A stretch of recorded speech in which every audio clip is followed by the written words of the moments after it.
It's morphin' time! Hello, this is Soundout here, and welcome to my first tier list video. Today we're going to be doing a tier list, and the next video will be a tier list because I'm going on vacation, and after that Star Trek retrospective part 2, I am ready for a little bit of an easier workload. And since I can just do most of this in OBS and just screen record, we're going to do that. So if this isn't as cleanly edited as some other stuff, catch me a break and go watch those Star Trek videos because that's where all of my time and effort has gone into. When I get back from vacation after these tier lists, I got a couple of things cooking before part 3 of Star Trek, so we'll have fun with that at that point. But let's talk about the tier list. So tier lists, for those that aren't aware, are just ranking different forms of media or characters. It started in fighting games where they'd rank like which characters were best based on tournament stats, but it's just kind of become a thing now in geek culture. And video versions of tier lists are becoming more common now. So I thought, hey, why not do this here? So what we're going to be doing is the Digimon anime series. And this is anything that's an OVA, a movie, a special, or a TV show.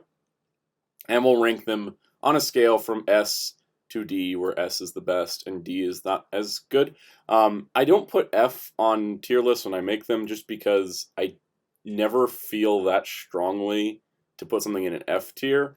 Low D is like as low as I get because it's just, for me, with my background in film studies and working in film, I see the art and I see the struggle of every creative aspect in media. So I have a really hard time like being super negative about stuff. And if that annoys you, I apologize. But sometimes it'll be like, something I don't like, but I'll respect the creative work behind it. Very rarely is there something where I'm just like, oh my god, this is horrible, everything that's involved is terrible.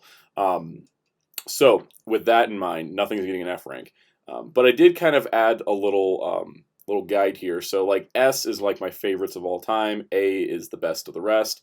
B is appreciated. I don't know exactly what that means. It's just kind of the mid section. C is I didn't hate. This is just kind of the didn't love it, didn't hate it kind of territory. And then D is I don't want to talk about it because I won't have nice things. But we're going to talk about it. We're going to go through this. So I'm not separating dub and sub. We're just going to go on based on original release order. And we're going to run all the way through the Digimon anime franchise. So buckle in. Don't worry about spoilers for hardly any of these. I'm not really going to be talking spoilers in this. This is just not, it's not like my thing to discuss spoilers. It's just my overall thoughts. And once again, it is my opinion, solely of mine.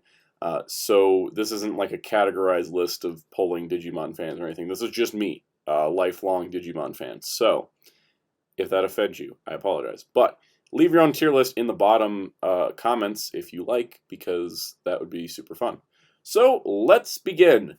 We're going to start off with the Digimon Adventure movie, because it did air a day before Digimon Adventure in Japan. This was a film released in theaters, focused on a kid version of Tai and Kari and their adventure with their first Agumon, who became a big old Greymon.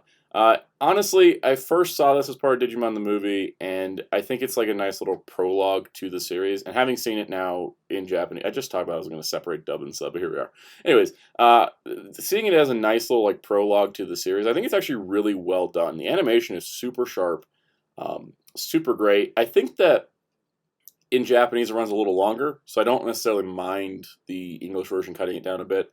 But I've actually just gone back and watched this on its own many, many times. So while this may be a controversial hot take, I'm going to put this in S tier just because I really, really like it. It's like a cute, fun little story, and it has a lot of imagery. Reminds me of the original VPET. So it kind of has that harkening back to Digimon's roots prior to Adventure, prior to the anime side of it.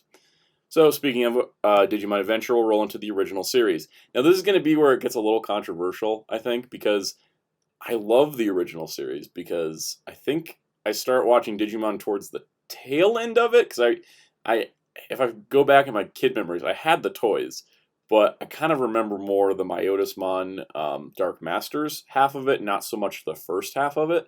So there's not as much nostalgia there for me as there is for 02, which will be a problem in a moment. So going back and looking at the show later in life and watching it from the beginning start to finish, probably around the Toon Disney days when they were re-airing stuff to promote Data Squad, and then thereafter. So I kind of feel like I don't know if I like it as much, and I think that other Digimon shows have done better since. So don't hate me for this one, but I'm going to put this one in the appreciated tier. I think a lot of the problems with this show come from its story structure, and that's just the nature of the production because they weren't sure they were going to get more than 13 episodes. So the story really wraps up at 13, and then they just have to build on one arc after another. But I think the Edamon arc kind of drags the show down for me when I go to rewatch it. I still love it, but I don't love it as much as some of the others. Okay, so moving forward, before the end of the series, they released this movie that takes place after the series. Fun fact, I was looking into release dates and found out Our War Game is not necessarily a sequel because it came out before the finale of Adventure. Anyways, Our War Game is, of course, the classic Omegamon versus Diaboromon or Omnimon versus Diaboromon movie. Again, saw it originally in English, then saw it in Japanese. It's absolutely brilliant. It's amazing because usually when Digimon stories just focus on like the main two and maybe a couple extra characters, but not the entire cast, I get a little annoyed because I feel like it underrepresents everybody else.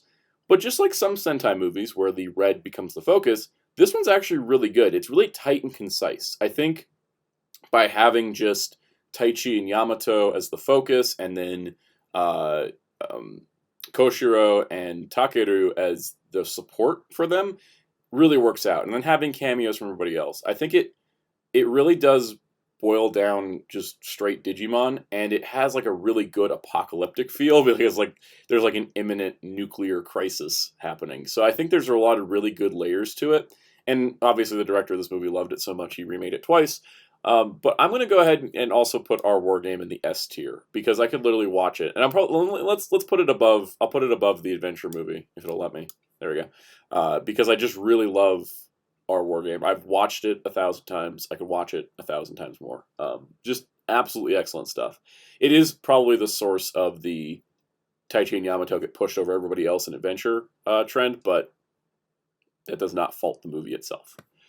Okay, so Digimon Adventure 02. So this is the follow-up. Now, Adventure 1 has its story structure problems, and Adventure 2 totally has that as well. But I think for me, and this is just for me, I think having the smaller cast really helped. I think one of the biggest problems with Adventure is that having 8 main characters and 8 main Digimon, I mean, even though you have 7 for most of it and then the 8th one joins later, having 8 in total means that others get left behind. It's just so many characters to juggle. Where with 02, by bringing Taichi and Hikari over, or sorry, not Taichi, Takeru and Hikari over from Adventure 1, where they got less focus than the others because Hikari came later, Takeru was younger, and there was the whole thing with Patamon and Tokomon and all that. So the two of them really didn't get as much focus in Adventure 1, so bringing them to Adventure 2 as main characters, but also support, but more support than, say, like Taichi and friends, because they're just now high school students or middle school students. I don't remember what the timeline is, but anyways, point is they're older, they're not in it as much, but they're still around, which I really like. They don't just shove the Adventure kids completely out of the way to introduce the 02 kids. But I think having like the dynamic of a core, it starts as a core 3 plus Takeru and Hikari, but then it becomes a core 5 with them all together, and then a core 6 once you introduce Ken. So I think that actually having 6 balanced it out really well, because you already had storylines for Takeru and Hikari that could be built on, so they didn't have to be introduced. And then starting with having the main trio is really great. And now as a kid, also, I liked 02 more, and I think it's because it has different evolutions. So I'm just going way too much on 02, but essentially what I'm saying is that I like that there was variety. Whereas in Adventure 1, everybody went, I'm just going to use American terms. I'm sorry. I'm a dub guy from the beginning, so here we go. Rookie, champion, ultimate mega was kind of just the whole formula. Whereas this started mixing it up, where it's like, oh, everyone gets like a rookie form and then 2 armor evolutions, except Takeru and Hikari. And then you get like a champion, and then they had the DNA Digivolutions for the Jogresses, I should say. Honestly, I like the variety. And that's why it's going into the A tier. I think that's my entire justification. I don't think Zero Two necessarily is a better or worse show than Adventure 1. I think they're about on par quality-wise. I just like Adventure 2 a little more. Plus, like, again, that may be just nostalgia, but I love Vmon and his whole evolution line, especially Imperial Dramon. Like, I'm a nerd like that. I really like Pyule Dramon. I gotta say, like, Pyule Dramon is probably my favorite Digimon design from that show. But yeah, so I'm gonna do that. So next, going completely in the opposite opinion direction, we got Hurricane Touchdown, Supreme Evolution, the Golden Digimentals. This was a really long. It was like, I think it was an OVA. It wasn't like it was a movie, but it was kind of two parts. It was the Hurricane Touchdown and Supreme Evolution. It introduced, a kid from America named, I don't remember his Japanese name. It's Willis. It was the third part of Digimon the Movie, which we'll talk about in a moment. But I gotta say that, like, the Japanese version of this drags so much, and I'm gonna merit it off of that it's going in the I don't want to talk about it, because honestly, I think that it had good ideas and it had good, ideas and good thought process, but the execution of the story, it takes way too long for anything to happen. First of all, it takes, there's not a lot of impact. Second of all, and it just feels weird because it came out in the middle of the Digimon Emperor storyline, where I felt like more interesting things were happening in the show. If this had taken place after the Digimon Emperor arc, that might have helped it a little bit. But it's overall just not a great film. So there's that. Now, what's interesting is the next thing, because I was doing my research. I thought this came out in 2009, but it actually came out in 2000 at a theme park. It's Digimon 3D Digimon Grand Prix. This is essentially just a cute little short film where, Agumon and Vmon and all their friends, Digimon, are all just, having a little race. It's wacky, it's goofy. I appreciate it. It's going below Adventure. It's not anything consequential, but I'm going to appreciate it because I actually had fun with it. Speaking of fun, so in 2000, Digimon the Movie. So yes, I am including Digimon the Movie as a separate thing. It is a different story. Like 100%, they took 3 movies and that had completely different stories and made them into one story. So I'm counting this as its own thing because it's hard to quantify everything, like the other movies, as separate entities. The other films that were dubbed later, I'm not going to count as separate things because this was specifically edited to take the Adventure movie, Our War Game, and Hurricane Touchdown and merge them into one movie. And a lot of stuff had to get cut. I heard originally the plan was to just have Adventure and Our War Game, but then somebody was like, well, we got to have the Season 2 kids because it's our new thing. It's unfortunate because I feel like if this movie had happened like 6 months later and they could have used Revenge of Diaboromon as the third part, like instead of having just cut Hurricane Touchdown completely and just have it like Adventure, which is like, oh hey, you should your prequel, your flashback, and then Our War Game, which was the Diaboromon introduction, and then Revenge of Diaboromon, that would have made like such a solid movie. But as it is, it's a little weird, and it's due to studio mandates. But I gotta say, and this is where I'm gonna try to throw nostalgia out the window because I love this movie. I've watched it 1,000 frickin' times. I had the very hard to find DVD. This is like a huge nostalgia point for me. But I gotta say, I'm gonna give it a lot of points for cutting down Hurricane Touchdown to be bearable to watch. I know the poster and the trailers like hyped up the original kids got captured, which got cut out of the movie. But honestly, that was like a really needless subplot. And the editing is super weird in the third part of this movie for the Hurricane Touchdown part. But honestly, it makes it better. It makes it more watchable. So I'm going to put Digimon the Movie in B tier, right below Adventure. This is part of me just wants to put it in S for the fact that it's my favorite of all time. But I'm trying to make it like, quality wise too. It's kind of a hard balancing opinion with critique, I guess. So that's where that's at. Okay, so like I said, really wish they would have waited a little bit longer. I understand they were trying to capitalize on the hype. It was good because like the hype train in Digimon in America was like Adventure, 02, Tamers, and then it kind of like fell off. So this was kind of like, it was a good timing. But let's move on. So, Revenge of Diaboromon or Diaboromon Strikes Back. Now, this is a movie that most people, I think, don't know about because it only got dubbed like years later in like 2006, I think, because Disney wanted to promote Digimon Data Squad, so they dubbed the rest of the movies that hadn't been dubbed to that point. And the dub's pretty good, even though it has a bunch of replacement actors. Honestly, that dub's pretty solid. So Revenge of Diaboromon, as I'll keep referring it to, or Diaboromon Strikes Back, the the movie is really cool. And the reason why I say cool is because, much like our war game, it only really has a couple of the chosen children as the focus. Like, you get Taichi, Yamato, it's pretty much Taichi, Yamato, Takeru, Hikari, and then Davis and Ken, because my brain's blanking on all these names. Um, Having those are like the six that are like actually fighting in this, but everybody else gets a part to do, which is really cool because I think that it would have been very easy just to focus on like maybe the two like main sets of characters and then putting the two angel partners in. That honestly is like I like the fact that they've been elevated more lately too. But I gotta say that like having but everybody's in it. Like that's the point I'm trying to make. Everybody's in it. So like Yoli and Cody don't fight, but they help with the tech side of things, and they're fighting the Karamon. Izzy and Mimi are like in an office helping out, coordinating. Like Izzy like organizes everything, which is amazing.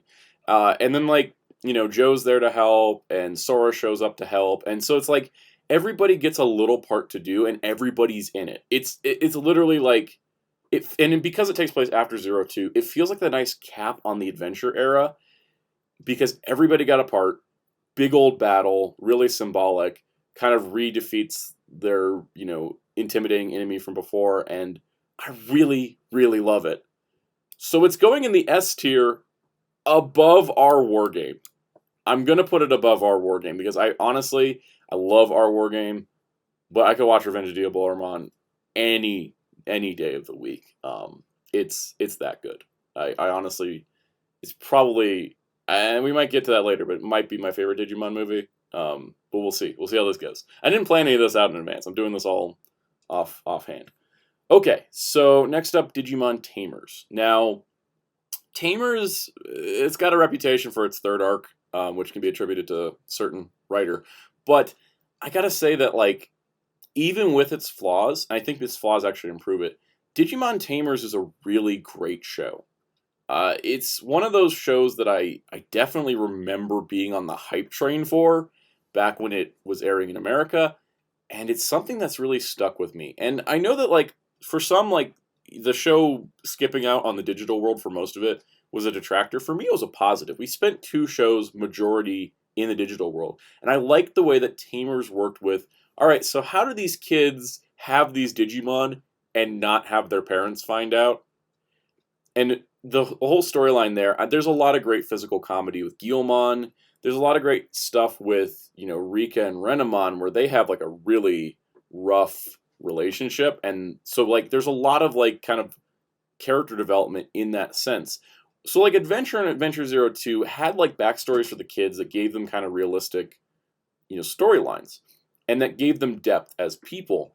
But I think Tamers kind of elevated that further. And again, smaller main cast. It had the main three. They got bolstered up with some of their friends later on, which was great. And I think that was like one of my favorite things, the fact that it started with main three, and then we kind of added more people to the cast. Plus Rio and Cyberdramon's like the coolest. Or Rio and the Cyberdramon combo.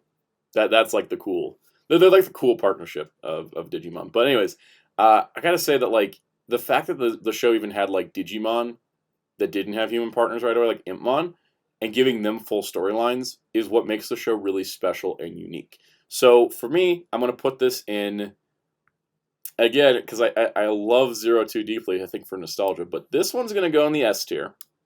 And I think I'm going to put it just below our war game. This is like just below. Like the S tier is going to be just a lot of, really love this stuff. But yeah, really love Tamers. Okay, so next up, Tamers' first movie, The Adventurer's Battle. This one was kind of weird for me. It's a good movie. I've watched it a few times, but I honestly haven't watched it that much. It's kind of long, but I don't mind length. And I gotta say that, like, it's got a good story, and it's kind of neat that they go on this, like, adventure on this island. It kind of gives them a Digimon Adventure vibe. And, Omegamon shows up because they're starting to, like, establish Omegamon as, like, a feature in Digimon movies. But I don't think it really does much to advance any character stories. It's just kind of a fun little side adventure. So I'm gonna put this in the appreciated. Probably, yeah. We'll keep putting it before the Grand Prix. I just I don't like it that much. All right, but the opposite side of things, the Runaway Digimon Express or Runaway Locomon. I've watched this movie a lot. This is probably my favorite non-adventure Digimon movie. I gotta say, it's not very deep on plot. It is very bare bones. It is like, look, we gotta stop a runaway train. But it's really fun, and it actually, what's surprising about this is it gives Rika more of a backstory with her father than the show ever really touched on. So I felt like the movie actually kind of amplified the overall series. And it's a nice epilogue. And it's really nice considering Tamer's ending. So I take it as that. Some people say it's not canon. I'm going to take it as, it's an epilogue. I'm going to put this in the A tier, below 0-2. But I do really like it. Okay, so now we're going to move on to Digimon Frontier. And this is where I'm likely going to get some comments. Digimon Frontier is controversial. Because it's also kind of what tanked Digimon for a while. I'm not going to dodge around that. In both America and Japan. Digimon Frontier removed the idea of partner Digimon and put the Digimon kids as the focus. And they transform very similar to Saint Seiya characters or Tokusatsu heroes. And they transform into Digimon. Now, here's the thing. Yes, that's different. Yes, the story pacing's all over the place, but at this point we've had 4 shows with story pacing all over the place. Let's not try to hold that against it. However, the places this show goes is honestly surprising. And I gotta say, and this is like this pure, I don't know if this is like shallow or whatnot, the music kicks ass. And this is both for English and Japanese. The English dub soundtrack is so good. It's literally like the best English dub soundtrack. And the Japanese soundtrack is kicking. Like, it just sounds great.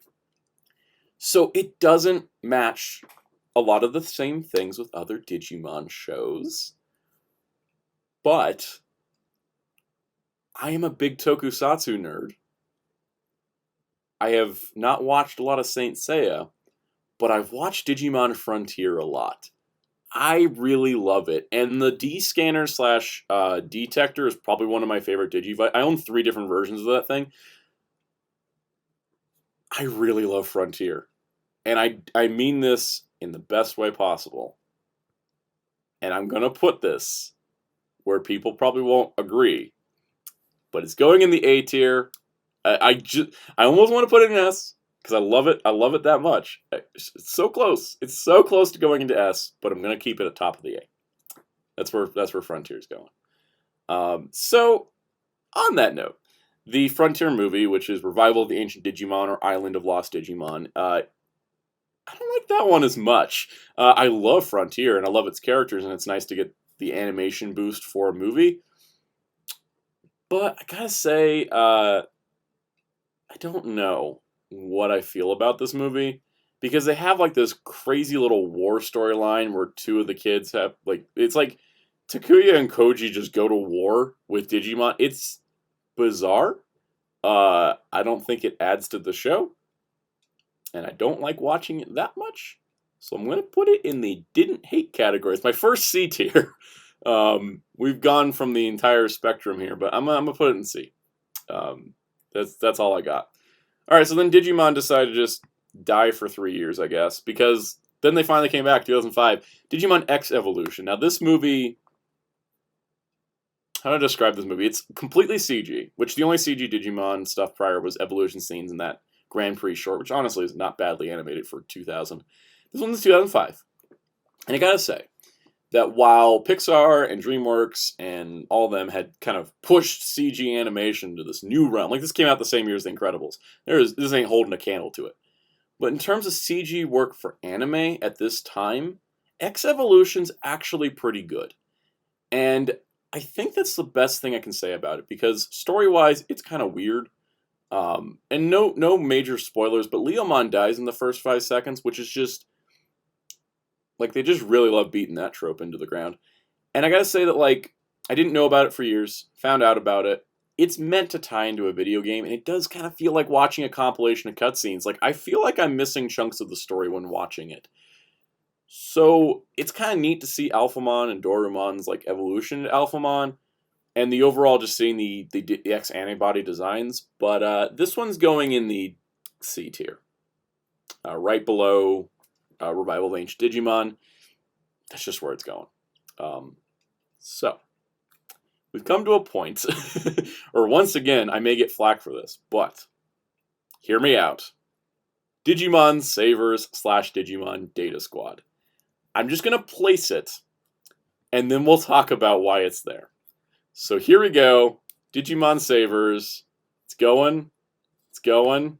It's going. It's going. It's going. Right there. Out of every single Digimon anime thing that has ever existed, Savers / Data Squad is my absolute favorite. Which is why I'm bothered I don't have a burst mode Digivice. But this show, for me, was... So at the time it came out, I don't know if I appreciate it as much, because it came out 2006 in Japan, 2007 in the US. I watched it. I liked it. But watching it later, when the DVD set came out, when I was like... What was that? Like, after I was out of high school? This show has layers, and this is what's kind of amazing, because like every other show in Digimon does focus on like middle school age kids, which is great, because that's like a perfect age to get into Digimon, which you can get into Digimon any age. It's really made for everybody in a lot of ways, but when you're a kid, you can relate to the middle school age kids, and I think this is why the show didn't do well in Japan or the US as much. Savers takes an exception to notably give you older high school, early, like, college level getting jobs kind of kids. So they're still young, but they're not nearly as young as the rest of the Digimon franchise. And I really like it, because I felt like they got to handle some darker themes. Even in Data Squad, where they did cut some of the darker stuff, they handle the issue of death really well. Or the topic, not the issue, but the topic of death incredibly well. There's a specific episode that I was kind of surprised at how well it handled it and how well the dub kept it.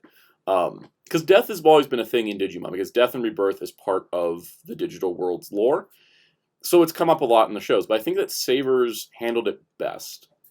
And it also wasn't afraid to give more Digimon love to other characters. So here's what I mean. So like, Genai was a digital creature, but never really had his own Digimon. You know, there was adults and parents. There was, you know, characters in Tamers, which you had adult characters that worked with Digimon stuff, but didn't get their own Digimon.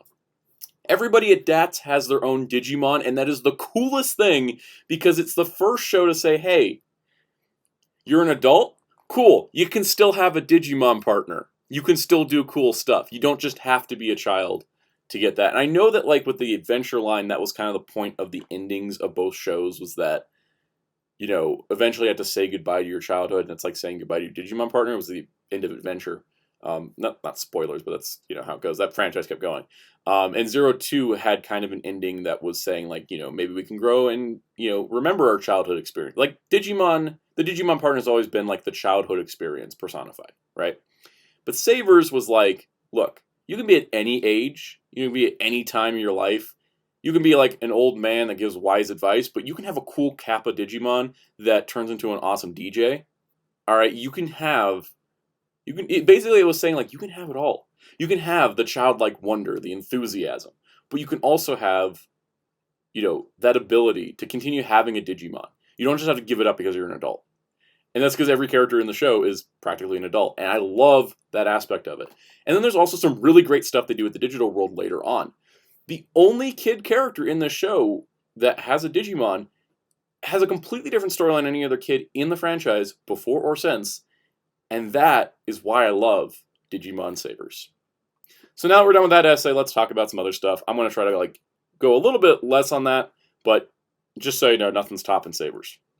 So, Savers 3D. This was the digital world in imminent danger. Now, this was originally a theme park film in 2006, re-aired in 2009 along with the previous 3D film.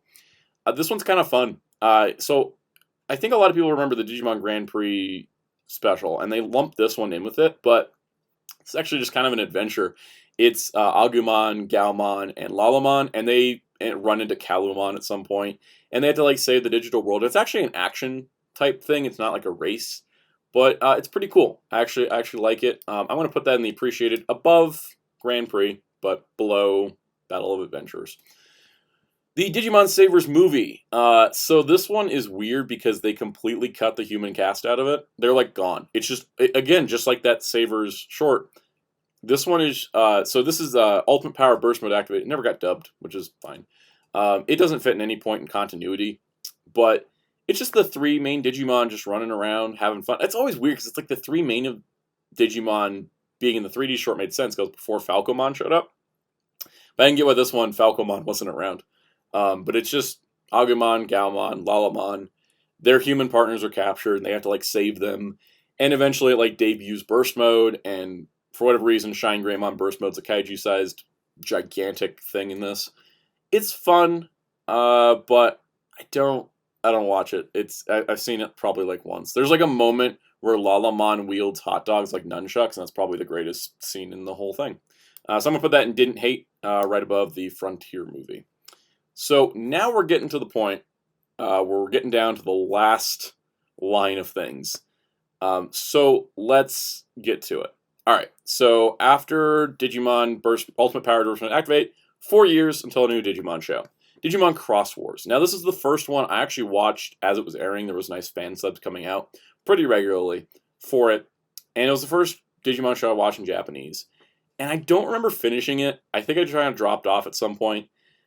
I think that Xros Wars was trying new things. It didn't want to do straight Digivolution. It wanted to do fusions, which was cool. There was a lot of opportunity there. There was cool stuff like introducing a new version of Beelzemon, who was more heroic. I like Xros Wars. And we're just talking about the first part of Xros Wars. I like Xros Wars. I'm going to put it in the appreciated tier. I'm going to put it like right above Battle Adventures after Digimon the Movie. I think first season of Xros Wars, it's alright. It's nice. Now the second season of Xros Wars, the Evil Generals in the Seven Kingdoms. Frickin', this thing is going into A tier, probably right above Locomon after 02. No, you know what? I'm going to put it above 02. There is some stuff that happens here that happens in no other Digimon show. Stuff especially. Like, here's the thing. So, like, Xros Wars' problem, for me, was that it had kids who didn't have Digimon partners. Because they were doing the whole, oh, Taiki's got the frost loader, and he fuses everything, it does all that. And it was nice, but his two side companions felt useless. Because they didn't get to do anything. So they get kind of dropped for the second series, which is hilarious because the show was like, all right, these two are dead weight. These two aren't helping anything. Let's drop it. And they bring back Digivolution while also doing fusions with Digivolution. And honestly, Evil Death Generals and Seven Kingdoms, one of my favorite Digimon seasons. As you can see, it's up at the top, is right below Frontier. It does some really cool stuff in only 24 episodes. This thing goes by fast. And I think the speed actually helps it. Plus also having the 30 prior episodes of Xros Wars to back it up. And honestly, speaking on Digimon Fusion, I know the dub is kind of infamous, but honestly, I did not hate it. Initially, I did. I was like off-put by it. But having gone back and watched it through the entirety, I actually handled it pretty well. It didn't actually, edit around the show too much, which is nice, because, yeah, editing.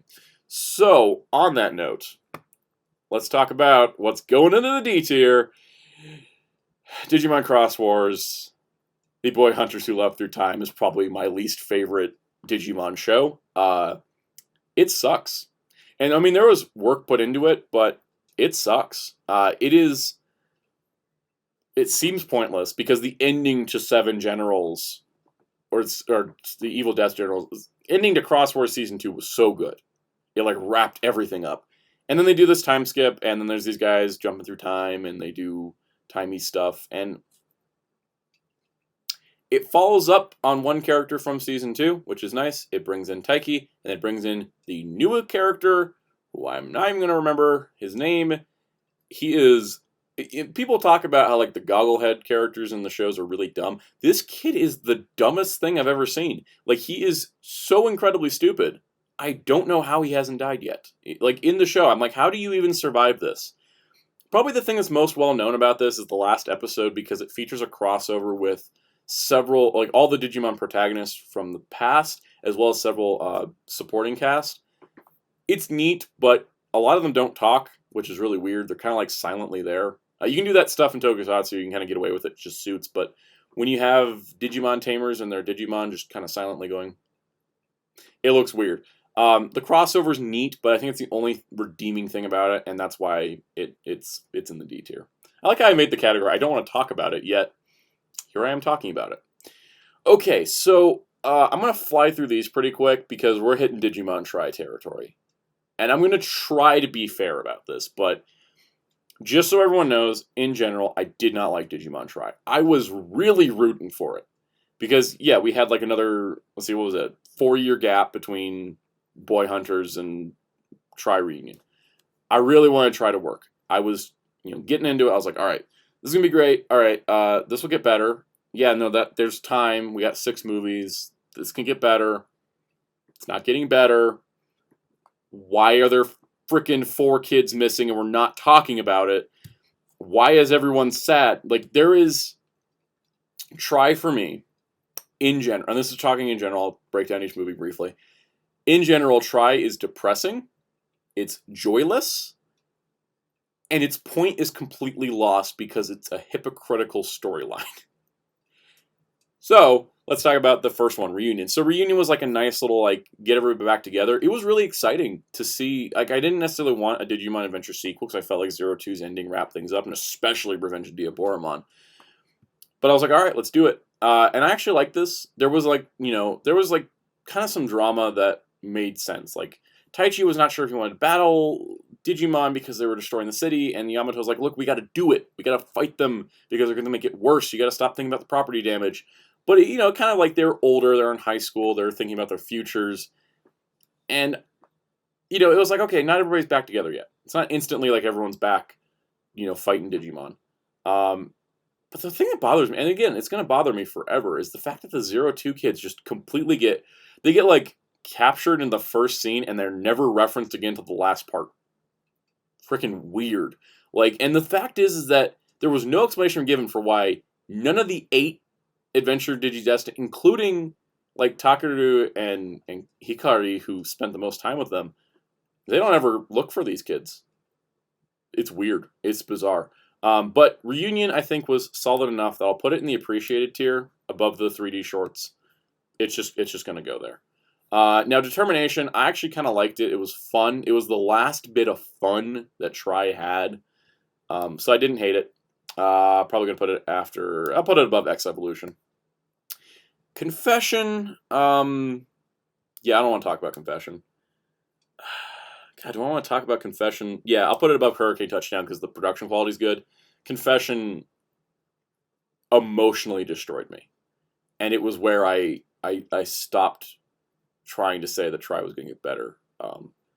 There is times for sadness and sadder storylines in Digimon to talk about loss, to talk about the worst aspects of life. But they didn't talk about that in Confession. They just put you through it. And I think that if you're not as emotionally attached to Digimon and you did not have the nostalgia for it, it won't hurt you as much. But it hurt me deeply. And especially because they used my favorite character from Adventure, my favorite Digimon from Adventure, as the catalyst to just be driving a stake through your heart. That's what hurt me the most. And I think that even after rewatching Tri, because I've watched it twice, I watched it subbed and I watched it dubbed, that's the point in the whole movie series where it loses me. Because it's so heartless. It's so painful that it's hard to watch. So, let's talk about Appmon. Because I know there are going to be people like, oh, it's not a real It's Digimon Universe, aptly monsters. They are Digimon. Digimon are digital monsters. These are digital monsters that happen to be mobile applications. Digimon Universe Appmon has heart. It has comedy. It has joy. It has hope. It has dark storylines where kids had to deal with stuff they don't want to deal with, but they have to save everything. And it's fun. It's exactly what I needed in the middle of Try, just emotionally wrecking me. And I really loved it. I mean, I was super into the toy line too. I know it didn't do well. It very much copied Yokai Watch's toy line format. But honestly, this show is always going to be in my heart. I'm always going to remember it. And I will not let anyone slander this show because it deserved better. Better respect from at least the fandom if it didn't get respect from Toei. And yeah, I'm gonna put it in. And let's, you know what? It's going into A. It's going after Frontier. I know I have like the most unconventional top part of this list, and I do not care. I love Appmon. Musimon for life. No Musimon, no life. All right, so let's get the rest of Try out of the way. Part 4, Loss. This one, I don't know. I'm gonna put that in Didn't Hate after X Evolution. Part 5, Coexistence. I'm gonna put it above Determination because it did have some good stuff. That movie's just depressing. No, that's going after X Evolution. Yeah, it's going at the end of C. And then Future, I thought, okay, so Digimon Tri Future was probably my favorite of them, so I'm gonna put it right above Reunion. That one actually had a fairly strong ending to it. Okay, so let's go into kind of something that most people don't talk about because it never got licensed officially, and were hard to find. There was like a Kickstarter campaign to fund Digimon shorts, which was weird, but whatever. The Digimon Adventure 20th Memorial Story 5 OVA set. It came, a year after Try, but before Kizuna. And it actually is pretty nice. I actually really like these because these are kind of cute, fun little stories. One's about, one ties into Kizuna directly and actually is a relevant plot point, and they did put it up on the Toei YouTube, which I thought was important. The other 4 are really great. Go look them up. Go try to find them because there's a one where Palmon and Biomon see Sylphimon and they're like, we need a Jogress because that is so cool. And I love it when the Adventure Kids or the Adventure Kids Digimon like hype up the 02 kids and their cool like Jogressing abilities. It's really fun. There's one with Pumpingmon and Gatsumon that's really fun. So I'm gonna put the Tri Memorial Story. Not the Tri Memorial Story. Sorry, the 20th Memorial Story. I'm gonna put this in the appreciated tier. I know I got like a ton in the middle here, but I'm gonna put it above Xros Wars. I'm gonna put it above the movie. I'm put it right under Adventure. It's fun. It's fluff. Like, it doesn't really... Like, I think the first one's the most important story-wise, but I just like them. I like watching them. They make me happy. All right, so... Here's interesting. Now, you may think I just hate all Adventure sequels, but I really liked Last Evolution Kizuna. So, Last Evolution Kizuna, after coming after Try, did feel redundant. Because we just had 6 movies of Digimon Adventure kids, but they're older. But Kizuna felt like Digimon Adventure Try done right, at least to me. I know there's actually kind of like I noticed a correlation. If people that liked Try didn't like Kizuna, and people that didn't like Try liked Kizuna.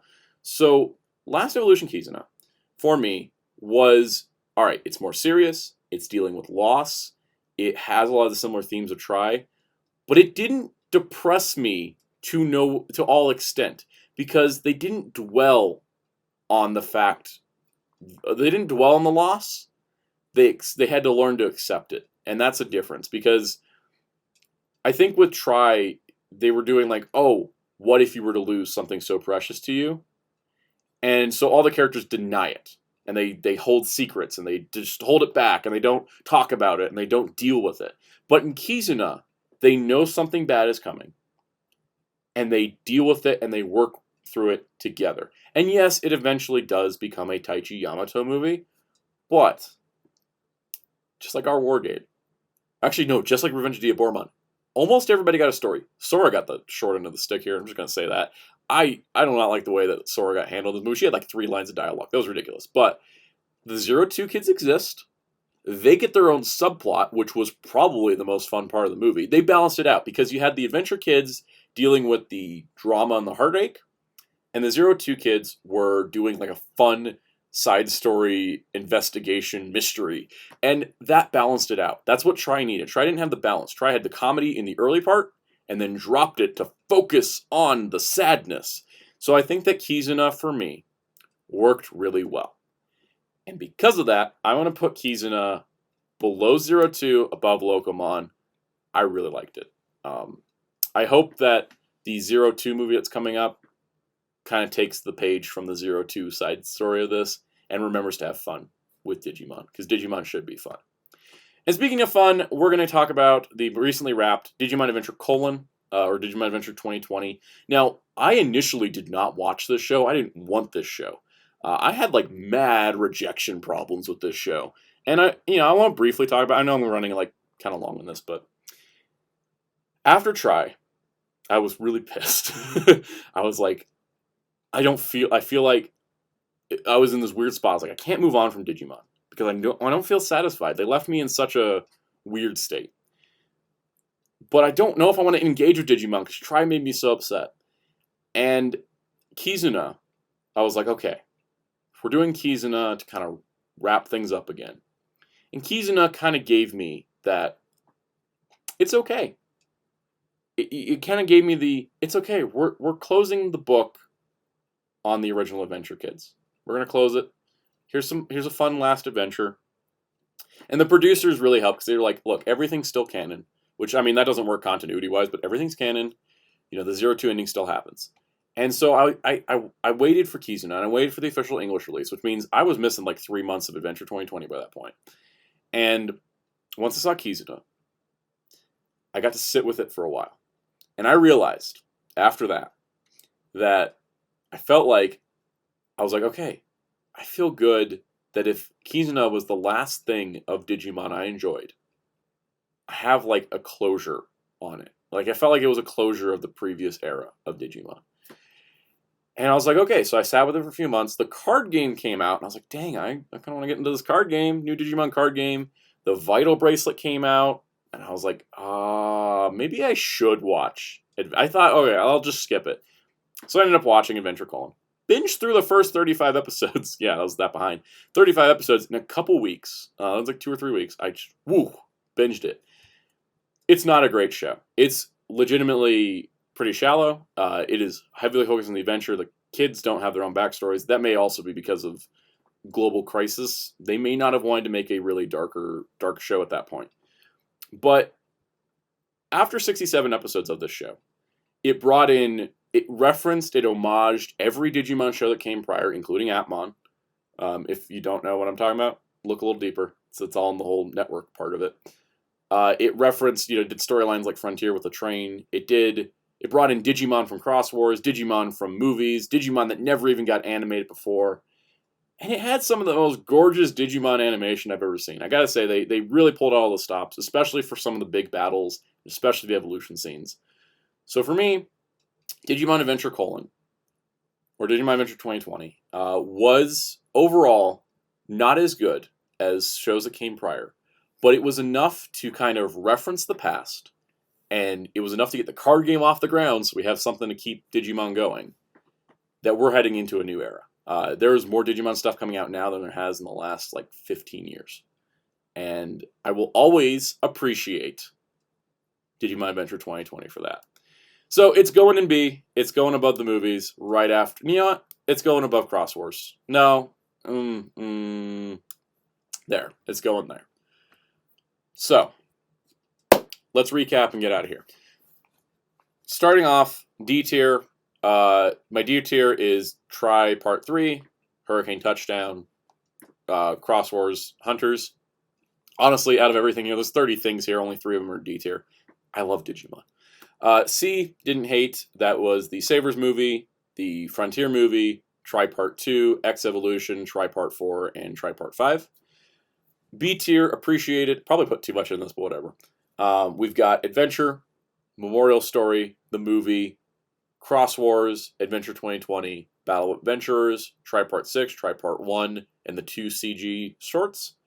And A tier, Frontier, Appmon, Xros Wars Season 2, 02, Kizuna, and Runaway Locomon.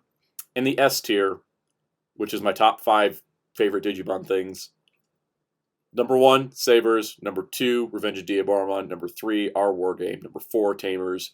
And number 5, the original Digimon Adventure movie. So that's my list. I hope you enjoyed this. I know it was long, but I talked way too much. I'm emotionally invested in Digimon, so I think I end up talking about it. Can't wait to see Ghost Game, and let me know what your list is down below. And check out Hero Club at hero-club.com for all of your anime, Digimon news and more. And my awesome graphics designer on Twitter, Darklaw643. And until next time, this is Soundout saying goodbye.